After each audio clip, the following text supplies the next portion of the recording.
You're going to want to stop and watch. After being diagnosed with a rare kidney disease, Ambrealle Brown put her life on hold while waiting for a transplant.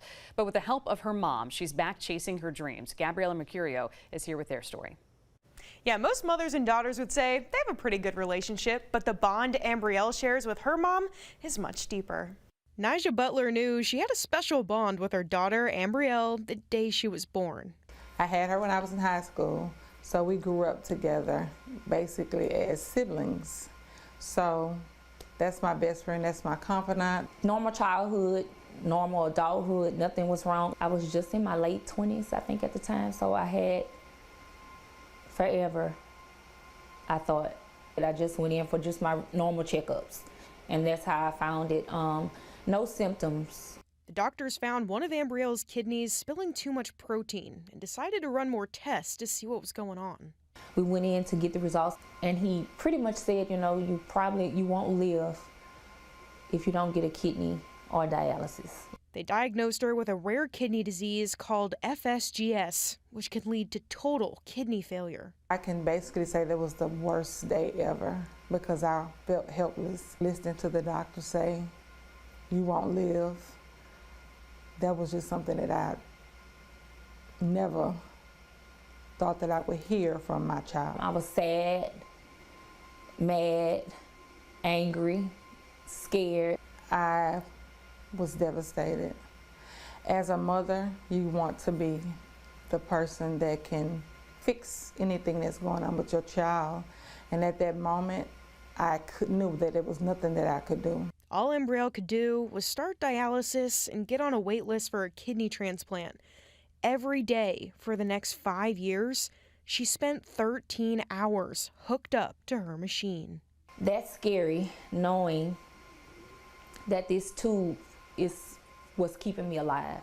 Although it was tough for Nija to watch, she was with her daughter every step of the way. Watching her go through this, experience this, and it was nothing that I could do, but sometimes I would get in the bed with her while she was in dialysis, but that was all I could do. Until one day, Nija decided she had to do more. She called and she was having one of her bad days where she was crying. It was just in my gut that I need to see because I really felt like I was helpless. And even though I was being told that I probably wouldn't be a match, I just said, all they can do is tell me yes or no. Without telling her daughter, Nija got tested to see if she could donate one of her kidneys. Doctors told her the chance of it being a good match were highly unlikely, but not impossible. Tulane called and told me that I was a perfect match. It was probably like the best news I've ever heard in my life because I waited for that call for so long, and I didn't even know she was doing it. A few weeks later, Ambrealle and Nija were getting prepped for surgery at Tulane Medical Center. Nija's surgery was first, and after Ambrealle's, she spent 2 days in the ICU before she could finally see her mom. When she came in, she was limping. She had the IV poles with her, but she just couldn't take it anymore. She's like, y'all have to take me to where she is. They finally let me go, and all I could do was kiss her and hug her. I just wanted to touch her to make sure that she was okay. The doctor said you did good. I always felt like when she was going through this, if it makes sense, that I couldn't breathe. It was like I was holding my breath while she went through this process. So when I saw her and the doctors told me that the kidney was working well, like I gave her a perfect kidney, it was like I could breathe. She gave birth to me, and she gave me a second chance at life. So she gave me life twice. And with her second chance at life, Ambrealle wanted to chase her dream of becoming a registered nurse. But not alone, of course. We applied, I got in, and she didn't, and I told her, well, I'm not going if you're not going. When it's my time, I'll know. You know, you go ahead, don't worry. I got accepted the day before school started.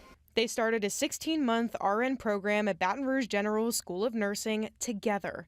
Through long study hours, tests, and labs, the thought of being able to give back kept Ambrealle going. We're taught book-wise how the kidney works and how dialysis works.